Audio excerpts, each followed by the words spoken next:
우리는 지난 7월 한 달 동안 뜻대로 되지 않는 인생 어떻게 살아야 할까 이런 주제를 가지고 하나님의 말씀을 함께 나눠왔습니다.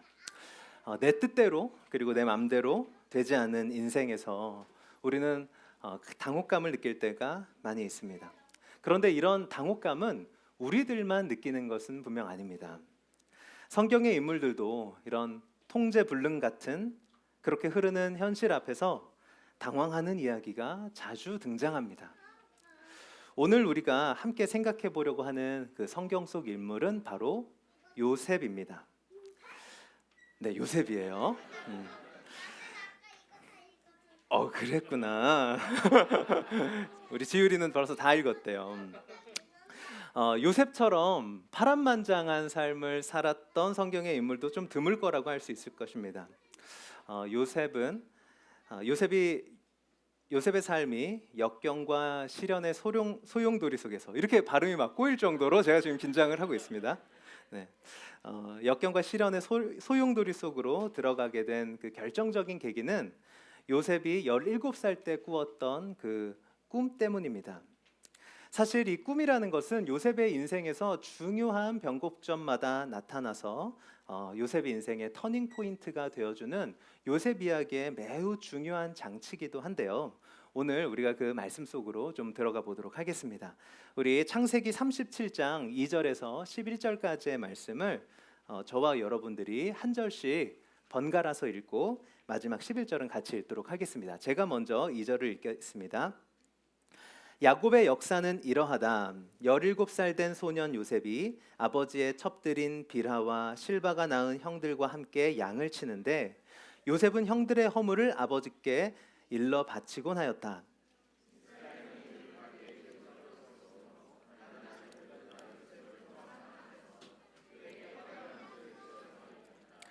형들은 아버지가 그를 자기들보다 더 사랑하는 것을 보고서 요셉을 미워하며 그에게 말 한마디도 다정스럽게 하는 법이 없었다.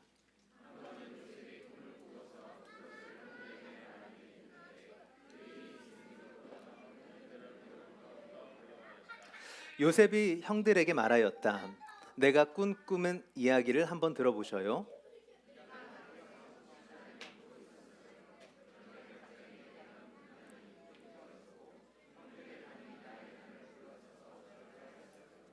형들이 그에게 말하였다.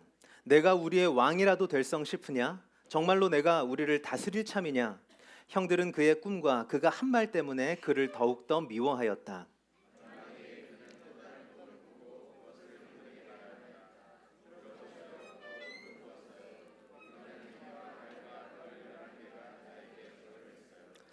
그가 아버지와 형들에게 이렇게 말할 때에 그의 아버지가 그를 꾸짖었다. 내가 꾼 그 꿈이 무엇이냐? 그래, 나하고 너의 어머니하고 너의 형들이 함께 너에게로 가서 땅에 엎드려서 너에게 절을 할 것이란 말이냐? 그의 형들은 그를 시기하였지만 아버지는 그 말을 마음에 두었다. 아멘. 요셉이 어느 날 꿈을 꾸게 됩니다. 그랬는데 그 꿈에서 요셉이 형들과 함께 곡식단을 묶고 있었습니다.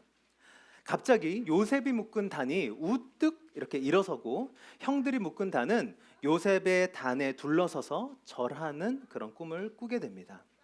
또다시 꿈을 꾸게 되는데요. 이번에는 하늘의 해와 달과 11별들이 요셉에게 자기에게 절하는 꿈이었습니다. 요셉은 형들에게 자기가 꾼 꿈을 이야기했는데 결국 이 일을 계기로 요셉은 그야말로 인생이 꼬이기 시작합니다. 요셉이 꾼 꿈은 마틴 루터킹 목사님이 그 유명한 연설인 나에게는 꿈이 있습니다. I have a dream. 맞아요. 누가 말했어요? 네. 네. 그리고 2002년 우리의 가슴을 뜨겁게 했던 그 문구. 꿈은 이루어진다. Dreams come true. 네, 효과음도 이렇게 적절할 때 들어와 주시고 저를 이렇게 도와주셔서 너무나도 감사합니다. 네. 이렇게 말할 때 여기서 말하는 꿈은 사실 내가 바라고 이루고 싶은 내 인생의 목표를 꿈이라는 말로 표현하는 것입니다. 요셉이 꿈을 꾸었다는 것은 자기가 비록 유목민 출신의 요셉의 12형제들 중에 11번째로 태어나서 서름을 좀 당하기는 했지만 내가 장차 세상 사람들을 깜짝 놀라게 할 만큼 훌륭한 사람이 되어 볼 것이다 라는 그런 개인의 어떤 목표, 이런 것이 아니었습니다. 요셉이 꾼 꿈은 하나님이 계시로 준 것입니다. 우리 한번 따라해 볼까요? 요셉의 꿈은 하나님의 계시이다. 우리 다음 세대 친구들만 한번 따라해 볼까요? 요셉의 꿈은 우리 다음 세대 다 어디 갔나요?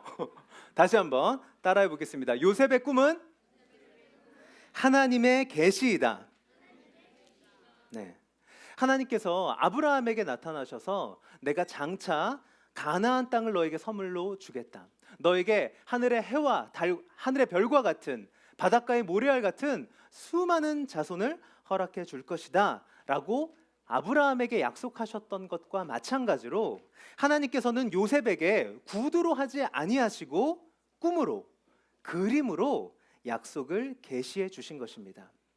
아브라함에게 말로 하거나 요셉에게 꿈으로 하시거나 중요한 것은 하나님께서 그분 자신의 계획과 목표를 요셉에게 보여주시고 계시해 주셨다는 것입니다. 그러니까 요셉이 꾼 꿈은 요셉 개인의 장래 희망이나 달성하고 싶은 목표가 아니라 하나님의 약속, 하나님의 계획, 하나님의 목표였다라는 것입니다. 요셉 이야기를 읽어보신 분들은 좀 아시겠지만 이 꿈은 장차 요셉이 이집트의 총리가 된다라는 꿈이었습니다. 엄청나죠. 요셉은 사실 이 꿈 해석가이기도 했습니다. 요셉은 그 술 따르는 바로의 신하와 떡을 구워서 드리는 바로의 신하의 꿈을 해석해 주기도 하고, 그리고 바로의 꿈을 해석해 주기도 하는 그 어떻게 보면 당대 최고의 꿈 해석가였습니다. 요셉은 이 꿈의 의미도 아마 알고 있었을 것입니다. 자신이 형들도 자기에게 절할 정도로 영화롭고 존귀한 그런 사람이 될 것이라는 그 꿈의 의미까지도 하나님께서는 요셉에게 알려주셨을 것입니다. 우리들 중에 이렇게 꿈을 가진 친구들이 있는데요. 제가 좀 그 장래 희망을 알고 있는 친구들이 있거든요. 저기 우리 장하준은 꿈이 축구 선수예요. 만약에 하준이 꿈에 하나님이 나타나셔서 하준아, 내가 너를 이번에 내한했던 호나우도 같은 세계적인 축구 선수가 되게 해주겠다, 이렇게 약속하면 어떨 것 같아요? 네? 네. 뭐라고 말을 했는데 들리지도 않았어요. 좀 수줍음이 많은 친구여가지고. 네. 아무튼 엄청 신나겠죠. 또 제가 꿈을 알고 있는 한 친구가 있는데 우리 하린이의 꿈은 이렇게 가수입니다. 가수인데 만약에 하린이 꿈에 하나님이 나타나셔서 하린아, 내가 너를 트와이스 같은 그런 가수가 되게 해줄게, 이렇게 하면 하린이 어떨 것 같아요? 네. 당황한 표정으로 저를 아주 원망스러운 눈초리로 쳐다보고 있는데, 네, 미안합니다. 이렇게 써먹어가지고. 네. 만약에 저에게 이런 꿈이 주어졌다면 저는 정말 신났을 것 같아요. 정말 전율했을 것 같아요. 야, 내가 그렇게 영화롭고 존귀한 사람이 될 수 있다라니. 야, 나한테 그런 일이 이루어질 수만 있다라면 얼마나 기대가 되고 얼마나 신날까. 요셉은 아마 기대에 부풀었을 것입니다. 그런데 우리의 생각 같으면 요셉에게 만약에 하나님이 직접 나타나셔서 자신의 꿈과 자신의 목표를, 자신의 계획을 요셉에게 계시해 주셨다라면 그 꿈을 꾼 바로 다음 날 동쪽에서 귀인이 나타나는 거죠. 그러면서 요셉에게 당신은 지금 이런 시보를 한 구석에서 이러고 있을 사람이 아닙니다. 당신 관상을 보니까 아주 훌륭한 사람이 될 것 같은데 내가 당신 유학비를 다 제공하겠습니다. 지금 당장 저 큰 나라, 저 대국 이집트로 유학을 떠나십시오. 이렇게 해서 유학길에 오르게 되고, 또 그렇게 공부를 하다가 이집트의 국립대학에 수석으로 입학하고 난 다음에 정계의 최연소로 입문해서 승승장구하다가 총리가 되는 것이 아마 하나님의 뜻이, 하나님의 목적과 계획이 요셉에게 이루어지는 방식일 것이라고 우리는 그렇게 생각하게 됩니다. 그러나 실제로는 이 꿈을 꾸고 난 이후에 요셉의 인생은 이와 정반대로 흘러가는 것을 알게 됩니다. 실패에서 실패로, 좌절에서 좌절로 반복되는 고난의 연속을 경험하게 됩니다. 사실 요셉의 첫 번째 고난은 바로 가정에서 겪은 고난이었습니다. 서로 다른 어머니가 낳은 12 형제들 사이에서 눈에 드러나게 보이지는 않지만 숨길 수 없는 경쟁과 긴장이 그 가족의 분위기를 형성했을 것입니다. 또한 자기의 동생인 베냐민을 낳다가 이른 나이에 일찍 돌아가신 그 어머니, 어머니도 없이 아버지의 편애를 받으면서 자랐던 요셉. 아마 정서적으로나 여러 가지 면에서 안정적이었을 수 없을 것 같습니다. 사실 오늘 본문만 봐도 요셉이 조금 유별나다라는 것을 알 수가 있어요. 형들의 잘못을 시시콜콜 아버지에게 일러 바친다거나 꿈을 꾸고 나서 그걸 굳이 형들한테 가가지고 그걸 이런 꿈을 꿨다고 이야기하는 이런 모습을 보면 사실 뭔가 어딘가 결핍이나 왜곡이 있다라는 것을 좀 알 수 있습니다. 이런 환경이 어떻게 보면 요셉을 그렇게 구렁이에 쳐넣고 또 자기의 동생을 이집트로 노예로 팔아버리는 그런 비극을 만들어냈는지도 모르겠습니다. 우애를 나누고 서로 사랑하면서 울타리와 버팀목이 되어 주어야 할 형제들이 서로 살해 위협을 하고 천만다행으로 목숨만 건져서 이집트로 팔려가게 되는 이 고난은 아마 아주 깊은 상처를 요셉에게 남겼을 것 같습니다. 하지만 이 요셉의 가정생활에서의 고난도 그가 사회생활에서 받은 고난에 비하면 초급에 해당합니다. 요셉은 종으로 팔려가서 10대 후반과 20대의 전부를 노예로 살아가게 됩니다. 사실 우리 시대에는 노예가 없기 때문에 노예가 어떤 삶을 살았을지에 대해서 우리는 너무나도 막연하고 그것이 잘 감지가 되지 않습니다. 공감되지가 않아요. 그런데 노예에 대한 고대인들의 인식을 보여주는 한 문헌에서 제가 읽은 말이 있는데요. 어떻게 노예들을 일컬으냐면 움직이는 가구 이렇게 표현합니다. 노예들은 그러니까 그냥 움직이는 살림살이라는 거예요. 여러분들 만약에 저희가 이렇게 핸드폰을 꺼내서 핸드폰에게 이제 날씨를 검색한 다음에 아우 핸드폰님 저에게 이렇게 날씨를 알려주셔서 참 감사합니다. 이렇게 핸드폰한테 그렇게 이렇게 감사를 표하지 않죠. 이거는 그냥 저의 도구이고 저의 물건이기 때문에 제가 명령하면 얘는 기계적으로 그냥 순종할 뿐입니다. 노예들이 딱 마찬가지였어요. 노예들에게 어떠한 명령, 어떠한 부탁, 어떠한 지시를 한다 할지라도 노예는 기계적으로 그것을 따라야만 했습니다. 때때로 이 핸드폰이 제대로 작동을 하지 않으면 아 이거 왜 이래 하면서 막 딱 치기도 하고 뭐 이렇게 웃어줘서 고마워요 나리나.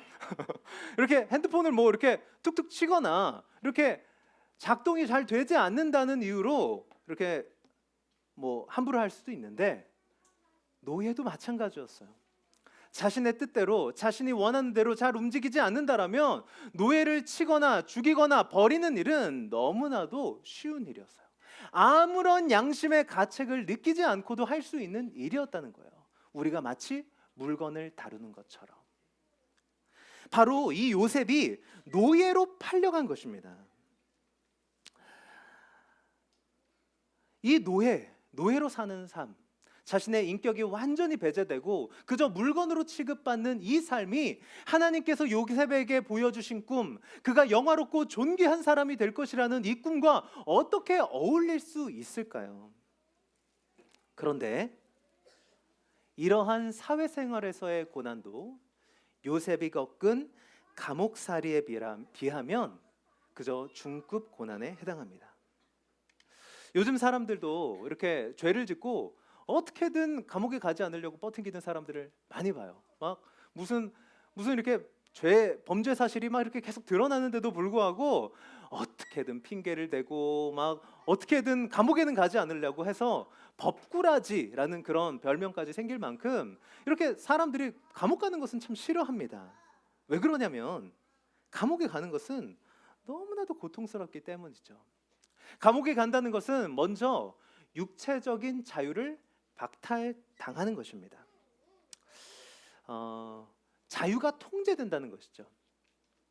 저기 우리 대한민국의 비서실장과 대통령 비서실장과 이름이 같은 저 조국이 있는데, 국아 우리 방학했지? 방학했지. 방학해서 제일 좋은 게 뭐야? 학교 안 가는 거. 맞아요. 방학하면 제일 좋은 게 뭐냐면 학교를 안 가도 된다는 거예요. 학기 중에는 제때 일어나야 되고, 가기 싫지만 학교에 가야 하고, 놀고 싶지만 숙제를 해야 되고, 만나기 싫지만 선생님을 만나야 하는 그런 자신의 자유가 제한되지만, 방학이 되면 자기가 자고 싶은 때까지 자도 돼요. 놀고 싶으면 놀면 되죠. 오늘 점심 식사를 안 하고 싶으면 좀 넘겨도 됩니다. 만나고 싶은 사람만 만나도 되죠. 그래서 우리 다음 세대 아이들이 방학을 그토록 기다리는 이유는 자신의 자유가 마음껏 이렇게 확장되기 때문입니다. 그런데 감옥에서의 삶은 이러한 자유가 완전히 박탈당하는 거예요. 일거수일투족이 통제당하는 그런 자유가 없는 상태에 떨어지는 거죠. 아마 우리 학생들은 이렇게 자유가 없는 상태라고 한다면 대단히 숨막혀하고 어려워할 것입니다. 그런데 이 자유가 박탈되는 것보다 더 어려운 것이 있습니다. 그것은 바로 감옥살이의 불편함입니다. 이 옥살이의 고초를 잘 보여주는 한 귀절이 있어서 제가 좀 인용해 보려고 하는데요. PPT로도 좀 준비가 되어 있는데 한번 같이 보도록 하겠습니다. 제가 사실 20살 때 가장 감명 깊게 읽었던 책 중에 하나인데요. 이 신영복 선생의 감옥으로부터의 사색에 나오는 한 귀절입니다. 제가 한번 읽어보겠습니다. 없는 사람이 살기는 겨울보다 여름이 낫다고 하지만, 교도소에 우리들은 없이 살기는 더합니다만 차라리 겨울을 택합니다. 왜냐하면 여름 징역이 10가지, 20가지 장점을 일시에 무색해버릴 결정적인 사실, 여름 징역은 자기의 바로 옆 사람을 증오하게 한다는 사실 때문입니다. 모로 누워서 칼잠을 자야 하는 좁은 잠자리는 옆 사람을 단지 37도짜리의 열덩어리로 느끼게 합니다. 이것은 옆 사람의 체온으로 추위를 이겨나가는 겨울철의 원시적 우정과는 극명히 대조를 이루는 형벌 중의 형벌입니다. 자기의 가장 가까이에 있는 사람을 미워한다는 사실, 자기의 가장 가까이 있는 사람으로부터 미움받는 사실은 매우 불행한 일입니다. 더욱이 그 미움의 원인이 자신의 고의적인 소행에서 연유된 것이 아니고 자신의 존재 그 자체 때문이라는 사실은 그 불행을 매우 절망적인 것으로 만듭니다. 그러나 무엇보다도 우리 자신을 불행하게 하는 것은 우리가 미워하는 대상이 이성적으로 옳게 파악되지 못하고 말초 감각에 의해서 그릇되게 파악되고 있다는 것, 그리고 그것을 알면서도 증오의 감정과 대상을 바로잡지 못하고 있다는 자기 혐오에 있습니다. 참 와닿지 않나요? 감옥살이가 우리는 그냥 뭐 좀 좁은 방에서 좀 이렇게 거기서 우리 집에서 사는 것처럼 좀 이렇게 좀 이동의 제한만 있을 뿐 거기서 사는 거지, 이렇게 생각하실 수 있어요. 여기 우리 중에 그 감옥에 가보신 분은 잘 없을 테니까요. 그런 사실 감옥에서의 삶은 너무나도 불편합니다. 바로 옆에 있는 사람, 가장 가까운 사람을 증오하고 적대해야 하는 그런 비인간적이고 불편한 상황, 그렇게 인간을 비인간적으로 만드는 그런 상황을 이 신영복 선생님은 형벌 중에 형벌이었다라고 회고합니다. 요셉이 겪었던 이 감옥에서의 고난도 아마 마찬가지였을 거예요. 감옥의 환경이 얼마나 사람을 비인간적으로 만드는지 이성적으로 판단하고 인간답게, 그리고 또 우아하게 사람답게 그렇게 살 수 있는 것이 아니라 서로 옆에 있는 사람과 정말 동물들이 서로 물고 뜯듯이 그렇게 인간성을 포기한 채 살아가야 하는 그 감옥살이의 그 처참함, 이것을 느끼면서 요셉은 더욱더 절망할 수밖에 없었을 것입니다. 요셉에게 꿈으로 보여주시고 약속하신 하나님의 계획은 아름답고 영광스러운 것이었습니다. 바로를 제외한 이집트의 모든 사람들을 그 위에서 통치하고 다스리는 하나님의 계획과 꿈이 요셉에게 계시로서 주어진 것이었습니다. 그러나 현실에서 요셉의 삶은 가정에서의 고난에서 노예 생활로, 노예 생활에서 감옥살이로, 나락에서 나락으로 떨어지는, 더 이상 떨어질 데가 없을 때까지 떨어지는 그런 비참한 삶을 살게 됩니다. 하나님이 실수하신 걸까요? 요셉의 고난에 대해서는 하나님도 통제 불가능입니까? 하나님께서는 꿈을 주시기는 하지만 꿈을 이루실 수 있는 능력은 없으신 분일까요? 요셉을 고난 가운데 넣으신 그 이유는 요셉을 더 빨리, 더 유능한 이집트의 총리로 만들기 위함이었습니다. 나중에 요셉은 애굽의 국무총리가 되어서요 80년 동안 집권을 합니다. 그 요셉의 치세 동안에 엄청난 자연재해로부터 이집트에 있는 모든 사람들을 구원해낼 뿐 아니라 이 야곱의 집을 포함한 이 이집트 주변에 있는 나라들까지 다 구원해내는 위대한 업적을 남기게 됩니다. 그런데 놀라운 것은 이 애굽이 총리로 등극해서 이집트를 치세할 때 그의 나이가 몇 살이냐면 30살이라는 거예요. 여러분 여기 혹시 30살이신 분 한번 손 한번 들어주시겠어요? 네, 저기 강욱 형제가 우리 손을 들어주는데요.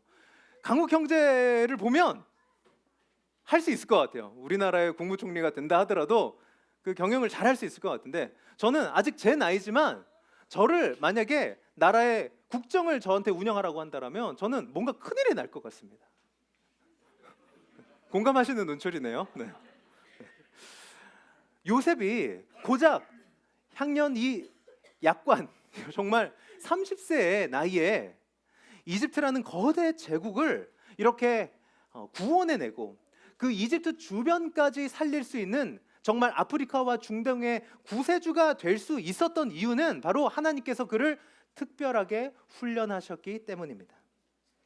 그 첫 번째 훈련장은 바로 보디발의 집이었습니다. 비록 노예로 팔려오기는 했지만 하나님께서는 요셉과 함께 하셨습니다. 그렇기 때문에 요셉은 보디발의 집에서도 가정 총무가 되었습니다. 보디발을 제외한 보디발의 집에 있는 모든 사람들을 다스리는 보디발의 집의 총리가 된 것이죠. 그 집의 총리가 되어서 집안의 대소사를 관장하는 일을 담당했습니다. 요셉이 나중에 이집트의 총리가 되었을 때도 비록 규모는 다르지만 보디발의 집에서 했던 것을 그대로 이집트의 총리로서 했을 뿐이에요. 요셉의 노예 생활이 우리의 편에서 보면 엄청난 고난이었지만 하나님의 편에서 보면 요셉을 이집트의 총리로 발탁하여서 그가 그 임무를 탁월하게 수행할 수 있도록 하나님께서는 보디발의 집에서 가정 총무로서 그가 행정에 관한 실무 경험들을 쌓을 수 있도록 훈련하셨던 훈련의 시간이었던 거죠. 두 번째 훈련장은 바로 감옥 생활이었습니다.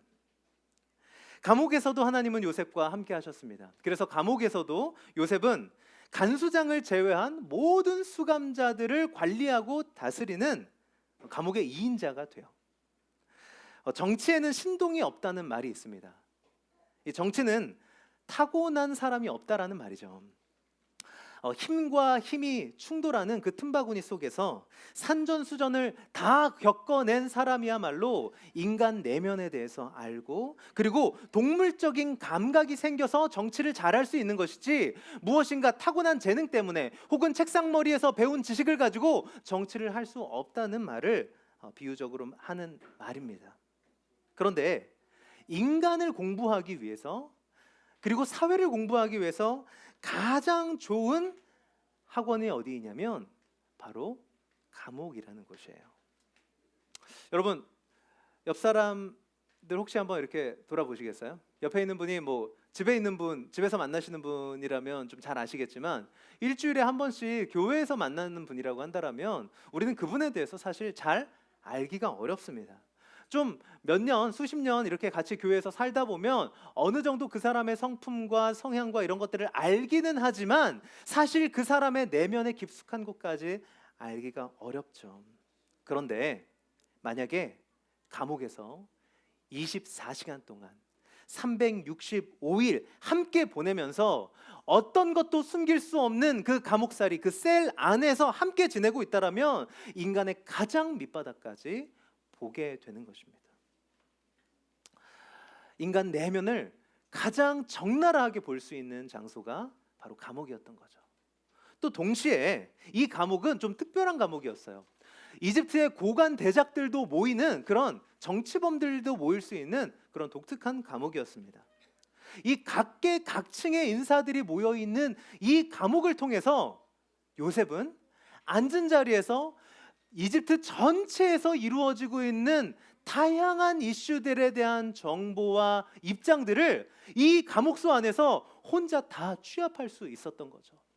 정치인들은 민심을 알기 위해서 시장에도 가고, 그리고 달동네에도 가고, 공장에도 가고, 민심을 조사하기 위해서 여기저기 가지만, 요셉은 감옥에서 앉은 자리에서 각계각층의 이집트 구석구석에서 일어나는 일들에 대해서 소상히 듣고 알고 파악할 수 있었다는 것입니다. 이 감옥은 사실 하나님께서 요셉을 이집트의 총리로서 다듬어 가시는, 그를 정치적으로 훈련하시는 최고의 훈련소였다는 것입니다. 하나님은 요셉이 이집트로 올 때부터 원래 17살 때 주셨던 그 꿈이 이루어지도록 요셉과 함께 하시면서, 우리 눈에 보이기에는 고난 같고, 우리 눈에 보기에는 실패 같고 좌절 같은 그 상황 속에서도 하나님은 요셉을 자신의 꿈에 합당한 모습으로, 자신의 목적과 계획에 합당한 모습으로 계속해서 빚어가고 있었다는 것을 보여주는 장면입니다. 요셉이 꿈을 통해 하나님의 약속을 받았던 것처럼 예수님을 주님으로 고백하는 우리들에게도 성경을 통해 하나님이 우리에게 주신 약속이 있습니다. 그것은 바로 우리가 예수님을 믿을 때 하나님의 자녀가 되고, 하나님의 자녀로서 하나님의 나라를 상속받게 되고, 그 나라에서 예수님과 함께 왕처럼 다스리게 될 것이라는 위대한 약속을 성경과 성령을 통해 우리가 받게 됩니다. 이 약속은 우리의 이해와 상상을 초월하는 것이기 때문에, 만약에 세상 사람들에게 이야기한다라면 요셉이 자신의 꿈을 형들에게 이야기했을 때 형들이 요셉을 비웃었던 것처럼, 이 위대한 약속을 세상 사람들에게 말하기만 한다라면 세상 사람들은 우리에게 입을 삐죽거리면서 우리를 비웃을 수밖에 없습니다. 왜냐하면 이 약속은 우리의 이해와 상상을 초월할 정도로 엄청난 약속이기 때문에 그렇습니다. 한 번도 주목받지 못한, 정처 없이 떠도는 유목민 출신의 요셉이 이집트의 국무총리가 되는 극적인 반전이 이루어진 것처럼, 여전히 뜻대로 되지 않는 삶에서 당황하고 때로 좌절하고 절망하는 우리들이 언젠가 장차 부활하여서 그리스도의 형상으로 변화되어서 그분과 함께 영원토록 왕노릇할 것이라는 것이 성경이 우리에게 약속해 주는 하나님의 꿈, 하나님의 계획입니다. 이것을 좀 동행교회라는 맥락으로 좀 좁혀 볼게요. 우리가 세상을 향해서 우리는 이미 임한 하나님 나라를 살아내고 전수하는 하나님 나라의 운동원이야, 이렇게 말한다고 하면 세상 사람들은 우리에게 이렇게 반문할 것입니다. 하나님 나라 운동이 도대체 뭐야? 그렇게 묻는다면 우리는 하나님 나라 운동은 건강한 교회를 세우는 거야, 그렇게 대답하겠죠.